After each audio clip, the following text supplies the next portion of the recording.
मन पर नियंत्रण पर बोध कहानी। ये 4 आदतें छोड़ दो, मन हमेशा शांत रहेगा। Buddhist story on mind control. एक कहानी को शुरू करने से पहले आप कमेंट बॉक्स में पर ओम बुधाय नमः लिखकर वीडियो को लाइक कर दें। चलिए आज की कहानी मन पर नियंत्रण पर बोध कहानी को शुरू करते हैं। मन में उठ रहे सवालों को कैसे शांत करें, बेचैनी को कैसे शांत करें। इस कहानी में मैं आपको 4 ऐसी आदतों के बारे में बताने वाला हूँ जिसे आप अपने जीवन में अपनाकर एक अच्छी ज़िंदगी जी सकते हैं और अच्छे कामों में अपना जीवन व्यतीत कर सकते हैं। अगर आप इस कहानी को शुरू से लेकर अंत तक पढ़ते हैं, सुनते हैं, तो यहाँ पर बताई गई यह 4 आदतें आपकी पूरी ज़िंदगी को बदल सकते हैं। जो कि है, दूसरों के मन को पढ़ना छोड़ दो। ये सोचना कि आप असफल हो गए तो लोग हंसेंगे। समय को काटना छोड़ दो। या सोचना छोड़ दो कि मुझसे बड़े बड़े लोग नहीं कर पाए तो मैं कैसे कर पाऊंगा। अगर आप इन 4 आदतों को अपने जीवन में अपना लेते हैं तो फिर आप अपने जीवन को एक खुशहाल जिंदगी में बदल देंगे और फिर आपका मन कभी भी बेचैन नहीं होगा, ना ही उदास रहेगी और ना ही बेफिजूल के कामों में व्यस्त रहेगा, बिजी रहेगा। तो ये 4 आदतें छोड़ दो, मन हमेशा शांत रहेगा। एक बार किसी राज्य का एक राजकुमार महात्मा बुद्ध के पास आता है और वह महात्मा बुद्ध से कहता है, आप हमेशा कहते हैं रहते हैं कि ध्यान करो, लेकिन मेरे लिए ध्यान करना तो दूर की बात है। मैं कुछ समय के लिए अपनी आंखें बंद करके शांति से नहीं बैठ पाता हूँ। मेरा मन इतना बेचैन है कि यह हर समय कुछ न कुछ सोचता रहता है। मैं जब भी ध्यान करने बैठता हूँ तो मेरे अंदर विचारों का तूफान आने लगता है। लोगों के बारे में सोचकर, अपने जीवन की बीती घटनाओं के बारे में और अपने भविष्य के बारे में, और ऐसी ही न जाने कितने सारे अजीबोगरीब विचार लगातार मेरे मन में आते रहते हैं। मैं इन्हें रोकने की बहुत कोशिश करता हूँ, लेकिन जब मैं इन्हें रोकने में असफल हो जाता हूँ तो मैं ध्यान को तोड़कर बैठ जाता हूँ। इतनी बातें कहने के बाद वह महात्मा बुद्ध की ओर देखता है और कहता है, बुद्ध आप मेरी इस समस्या का कोई समाधान बताएं। बुद्ध ने कहा, मैं क्या समाधान बता सकता हूँ, सोचो तुम्हारा ही मन है, लेकिन तुम्हें कुछ देर तक आंख बंद करके बैठने भी नहीं देता है। कितना आज़ाद कर रखा है तुमने इसे। राजकुमार ने कहा, बुद्ध मैंने बहुत सोचा, लेकिन मुझे अपनी इस समस्या का कोई समाधान समझ नहीं मिला, इसलिए मैं आपकी शरण में आया हूँ। अब आप ही कोई रास्ता दिखाएं। बुद्ध ने कुछ देर तक राजकुमार के चेहरे की तरफ बड़े ध्यान से देखा और फिर कहा, ठीक है, तुम ये 4 आदतें छोड़ दो और फिर तुम्हारा मन लगने लगेगा। राजकुमार पूरे ध्यान लगाकर बुद्ध की बातें सुनने लगा। बुद्ध ने कहा, पहली आदत दूसरों के मन को पढ़ना छोड़ दो। तुम और तुम्हारे जैसे ज़्यादातर लोग यही गलती कर रहे हैं कि वो दूसरों के मन की बातों को पढ़ने का प्रयास कर रहे हैं कि अच्छा, सामने वाला मेरे बारे में ऐसा सोच रहा है, और यही एक आदत तुम्हें सबसे ज़्यादा बेचैन और परेशान कर रही है। ज़्यादातर उत्सवों पर लोग दूसरों के मन की बातों को गलत और नकारात्मक तरीके से ही पढ़ते हैं। जैसे कि लोग अक्सर सोचते हैं कि दूसरे लोग उनकी तरक्की से जलते हैं, उसे नीचा दिखाना चाहते हैं, उसे पसंद नहीं करते, उसकी मदद नहीं करना चाहते, और ऐसी ही ना जाने कितनी सारी नकारात्मक बातें ये लोग दूसरों के प्रति अपने अंदर बैठा लेते हैं। फिर उनके बारे में ही सोचते रहते हैं, उनसे बदला लेने के लिए तरीके सोचते रहते हैं, उन्हें नीचा दिखाने के मौके ढूंढते रहते हैं, और दूसरों के प्रति यही नकारात्मक सोच इन्हें दुखी करती है। और फिर ये लोग बेचैनी महसूस करते हैं, इसलिए दूसरे लोग क्या सोच रहे हैं इसका अनुमान लगाना बंद करो। दूसरे लोगों के विचारों को पढ़ने की कोशिश करना बंद करो। अगर पढ़ना ही है तो खुद के विचारों को पढ़ना शुरू करो कि तुम्हारे अंदर क्या चल रहा है। कहीं तुम नकारात्मक सोच, शिकायत या बुराई करने जैसी आदतों के शिकार तो नहीं हो रहे हो।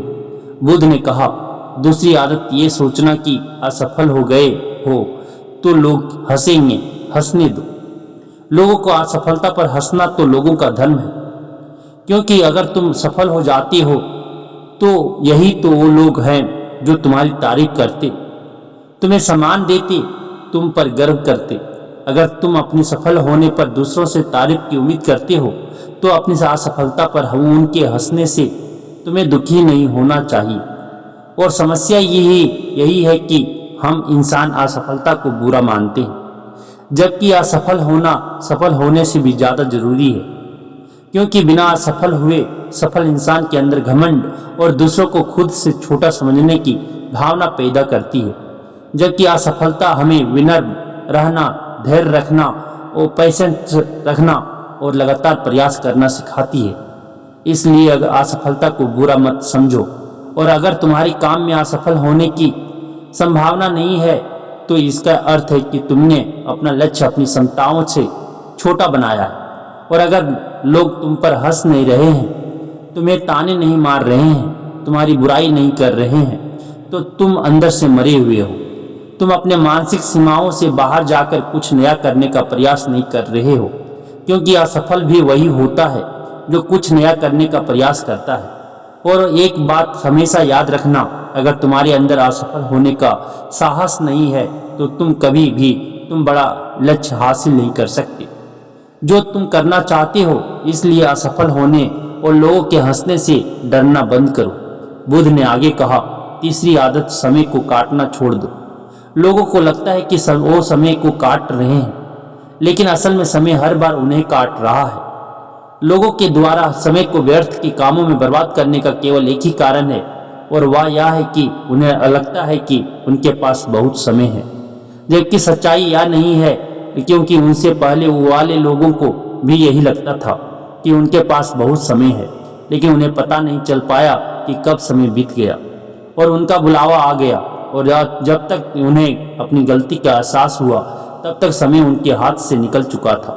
बस पश्चाताप रह गया था कि सारा जीवन व्यर्थ के कामों में बर्बाद कर दिया, और फिर वो चले गए इस दुनिया से बिना खुद को जाने, बिना इस जीवन की सच्चाई को समझे। इसलिए जब तक यह जीवन है, इसे अच्छे कर्मों में लगाओ, खुद को जानने में, दूसरों की मदद करने में, लोगों को सही राह दिखाने में, मानवता के कल्याण में। और दूसरी बात, समय को बर्बाद करने से आज तक किसी को खुशी नहीं मिलती है। हालांकि समय काटने से तुम्हें क्षणिक खुशी तो महसूस हो सकती है, लेकिन जब तुम्हें होश आता है और तुम देखते हो कि कितना सारा समय बर्बाद किया जा चुका है, तब तुम्हें खुद पर क्रोध आता है और तुम पश्चाताप के भाव से भर जाते हो। और फिर यही पश्चाताप का भाव तुम्हारे अंदर तनाव पैदा करता है और तुम बेचैन हो जाते हो और लगातार अपनी उस गलती के बारे में सोचते रहते हो। फिर तुम्हारा किसी भी काम में मन नहीं लगता और तुम उदास रहने लगते हो, और यह चक्र लगातार चलता रहता है जिसकी शुरुआत हुई थी समय को काटने से। इसलिए समय को काटना बंद करो और वो करना शुरू करो जो जरूरी है। बुद्ध ने कहा, चौथी आदत, यह सोचना छोड़ दो कि मुझसे बड़े बड़े लोग नहीं कर पाए तो मैं कैसे कर पाऊंगा। असल में दूसरों को से खुद की किसी भी चीज में तुलना करना ही व्यर्थ है। सबकी परिस्थितियां अलग है, उसकी सोच अलग है। और क्या हुआ, अगर दूसरे नहीं कर पाए तो हो सकता है कि तुम ही कर जाओ, क्योंकि अक्सर वही लोग इतिहास रचते हैं जिनसे ज़्यादा उम्मीद नहीं होती। और फिर हो सकता है कि जिसे तुम बड़ा समझ रहे थे, जिसके लिए तुम सोच रहे थे कि उसने बहुत मेहनत की है, बहुत प्रयास किया है, उसने कभी उतना प्रयास किया ही ना हो, केवल मेहनत करने का दिखावा किया हो। क्योंकि ज़्यादातर लोग कभी उतनी मेहनत करते ही नहीं हैं जितने उन्हें अपने लक्ष्य प्राप्ति के लिए करनी चाहिए, और दूसरे लोगों के सामने यह दिखाने का प्रयास करते रहते हैं कि मैंने तो बहुत मेहनत की थी लेकिन मेरी किस्मत ही खराब थी। और यही वो लोग हैं जो दूसरों को बातों में कहते रहते हैं कि जब इतनी मेहनत करने के बाद मैं सफल नहीं हो पाया तो तुम कैसे हो पाओगे, लेकिन अंदर ही अंदर या इस बात को जानते हैं कि उन्होंने कभी उतनी कोशिश नहीं की थी जितनी उन्हें करनी चाहिए थी। ये बस दूसरों की नज़रों में अपनी इज्जत बचाने के लिए और इस डर से कि कहीं दूसरा व्यक्ति इनसे आगे ना निकल जाए, या अपने अधूरे प्रयास से घबराते रहते हैं और दूसरे को डराते रहते हैं कि जब मैं नहीं कर पाया तो तुम कैसे कर पाओगे। इसलिए किसी दूसरे असफल व्यक्ति को देखकर ये सोचना छोड़ दो कि तुम असफल हो जाओगे। तुम बस यह अपना सर्वश्रेष्ठ प्रयास करो और बाकी सब समय पर छोड़ दो। बुद्ध ने आगे कहा, अगर तुमने ये 4 आदतें छोड़ दी तो तुम्हारा मन एकदम शांत हो जाएगा और फिर तुम जहाँ चाहो वह अपना मन लगा सकते हो।